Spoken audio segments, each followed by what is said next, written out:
いや、そうはならんやろ。ガンダム界の七不思議ネタ解説。ガンダム作品は架空の世界の物語でありながら、できる限り現実でも起こり得る事象を盛り込んで作られています。だからこそ深く考察することができ、現実味を感じることができるのも人気の理由の一つですが、時にはアニメならではの演出を優先して進む展開や描写も見受けられます。今回はリアリティを求めて作品を見てみると、いや、そうはならんやろとツッコミを入れたくなるガンダム界の七不思議をご紹介させていただきます。本動画はあくまで私の主観的な考えを踏まえたネタ動画となります。また解説の都合上ネタバレを含みますのでご注意ください。1、サザビーのコックピットサイズ。こちらの画像は機動戦士ガンダム逆襲のシャアにおけるワンシーンです。本作ではシャアが人類の粛清を謳い、小惑星アクシズを地球へ落下させようと目論みます。一方で地球連邦軍に所属するアムロはロンドベル隊の一員としてアクシズ落下の阻止作戦に参加しており、ロンドベルを阻止しようとするシャアと戦いを繰り広げます。アムロが狩るニューガンダムとシャアが狩るサザビーの壮絶な戦いの末に、アムロはサザビーの頭部を殴りつけてモニターが死にます。そして脱出ポッドが作動し、シャアはサザビーから脱出しましたが、ニューガンダムに捕まえられました。これはその捕まえられた際のワンシーンなのですが、サザビーの脱出ポッドのサイズが大きすぎるというツッコミを受けることが多くなっています。設定上、ニューガンダムは全高22メートル、サザビーは全高25メートルとされていますが、冒頭のシーンで見られる脱出ポッドのサイズから逆算すると、サザビーのサイズは設定の約3倍となります。設定上のサイズで表現してしまうと見栄えが全然違ってくるので、演出がいかに大事かということを教えてくれる有名なシーンとなっています。2、エピオンバルカン。エピオンバルカンとはテレビアニメ新機動戦記ガンダムウィングの最終話である第49話において、ウィングガンダムゼロとガンダムエピオンの一騎打ちの最中、ウィングゼロに向けて放たれた射撃のシーンを指します。エピオンはトレーズ・クシュリナータがトールギスや5体のガンダムを研究して完成させたガンダムであり、トレーズのエレガントな思想を反映したのか、一切の射撃兵器を搭載しない機体として開発されました。そのため武装はヒートロッドとビームソードしか装備していません。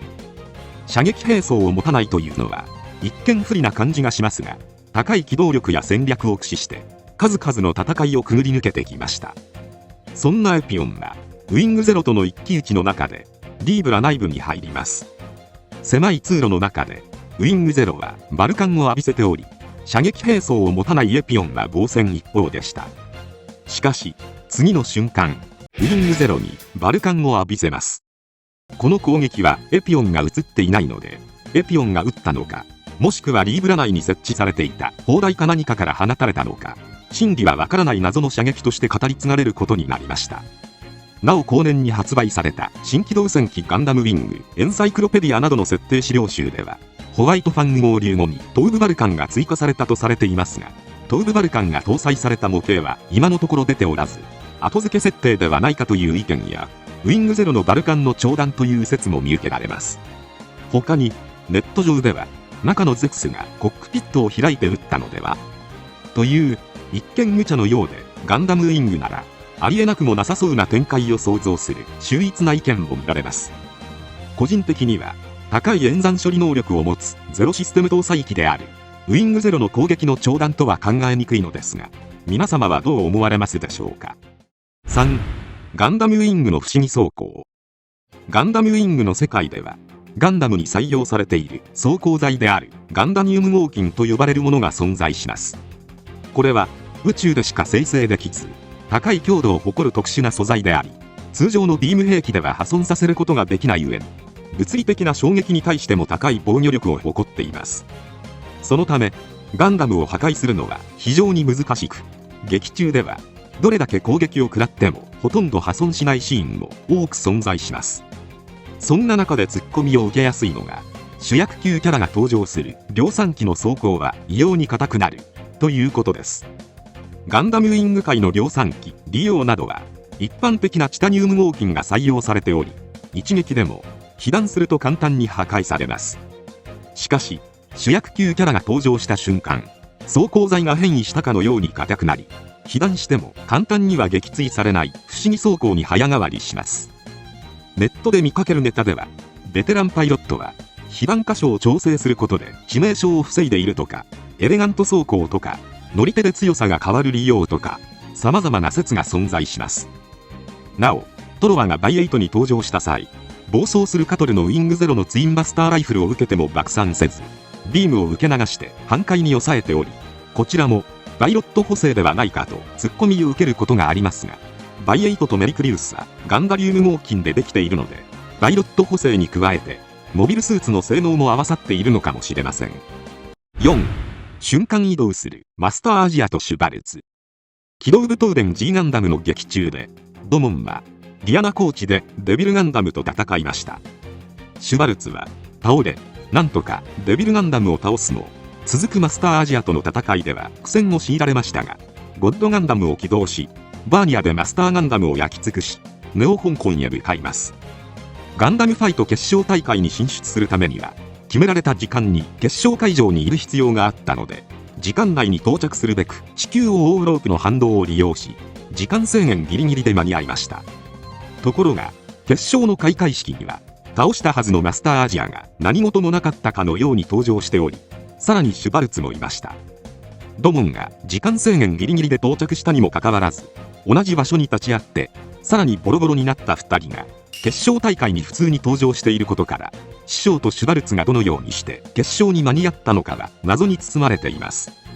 なお、漫画超級機動武闘伝 G ガンダムでは、ディアナ高地で戦ったマスターガンダムは遠隔コントロールシステムによるものであり、システムは実際の戦いよりも劣る点があるという話が追加されていますが、シュバルツがどのようにしたのかは不明なので、深く考えない方がいいのかもしれません。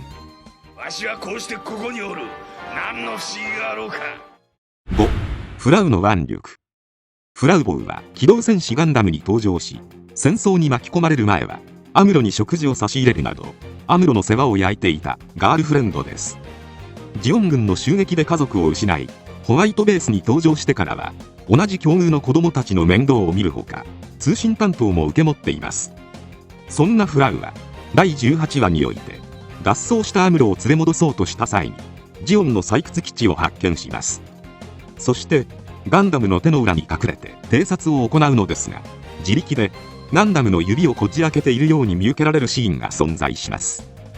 ガンダムの指の構造や重量は不明なので、どの程度の力が必要なのかは分かりませんが、怪力の持ち主として語り継がれています。ちなみに、書籍記録全集5によると、このシーンは、ガンダムの関節が女の子にも持ち上げられるほどスムーズに動くことを示しているようです。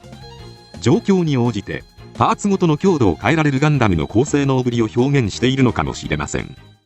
6. 不可能を可能にした男。機動戦士ガンダムシードに登場するムーラ・フラワーは、不可能を可能にする男として知られているキャラクターです。ムーは、ザフトに追われる中で、大胆な作戦を思いつき、不可能を可能にする作戦で、アークエンジェルの窮地を救うこともありました。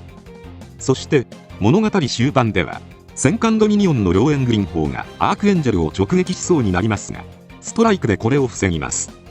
モビルスーツで、戦艦の主砲を防ぎ、アークエンジェルを守るという奇跡を見せましたが、ストライクは爆散してしまいました。当時のテレビ版では、ムーのヘルメットが宇宙空間に漂う様子が描かれており、完全に命はついえたと思われていましたが、その人気の高さゆえか、続編のガンダムシードデスティニーでは、一命を取り留めており、ネオ・ロアノークとして登場しました。なお、後に再編集が加えられた HD リマスター版では、ヘルメットが漂うシーンは、ストライクが漂うシーンに変更されて、ヘルメットがなくなっており、さらに、不可能を可能にしています。なんたって、俺は不可能を可能にする男だからな。7. 徹底した不殺主義。機動戦士ガンダムシードの主人公、キラ・ヤマトは、作中でストライクに登場し、親友のアスランが狩るイージスと死闘を繰り広げた結果、戦争を終わらせることを強く願うようになると同時に、できる限り誰も殺さないという考えで戦うようになったキャラクターです。他のガンダム作品でもこういった思想が描かれることはありますが、キラはどうしてそこまで強調するのかと言わんばかりに、徹底的にできる限り殺さない思想が強調されています。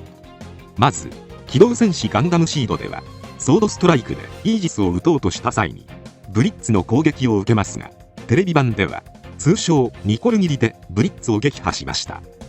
しかし HD リマスター版ではまるでブリッツが勝手に対艦塔に当たりに来たかのような演出に変更されました。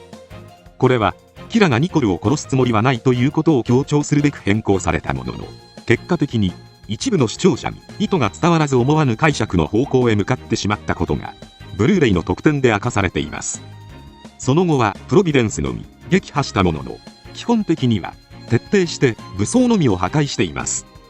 続編のシードデスティニーでも武装のみを狙って攻撃を行いますが、インパルスとの戦いでは腹部を狙う描写がありました。ガンダムシードでは同様の構図のシーンでデュエルの脚部を破壊していますが、インパルス戦では腹部を狙っているので撃破するしかないと判断したようにも見えますが、公式ホームページの説明によると、キラはコックピットを避けて攻撃するしかないと描かれている上に、ブルーレイ映像特典コメンタリーによると、これはデュエル戦のオマージュであり、さらにキラはシンを殺すつもりがないので、インパルスが機体を上昇させるのを見越して腹ではなく膝を切ろうとしたことが語られており、さらにこの時のキラはインパルスにやられるとは思っておらず舐めてかかっていたので、撃墜シーンはキラとしてはしまった、そんなバカなというものであり、敗北したことへの驚きの顔であることが福田監督の口から明かされています。またキラはそもそも不殺主義という設定はなく、殺さないといったこともなく、ただ相手の戦意を削ぐ戦い方というだけなので、殺す時はきっちり殺すキャラなので、デストロイ戦ではきっちりとどめを刺しに行っているとも言及されています。しかし一方で、恋人であるラクスを狙う教団をかばってミーヤが撃たれた際には銃を構えたものの、発砲したのはアスランだけであり、一発も撃つことはありませんでした。このように劇中の演出の見え方から視聴者の多くにはキライコール不殺主義という印象をもたらしており、制作陣の思いと違う解釈が飛び交うようになりました。撃ちたくないと言いながらなんだお前は。以上、いやそうはならんやろとも捉えられるガンダム界の七不思議を挙げさせていただきましたが、いかがでしたでしょうか。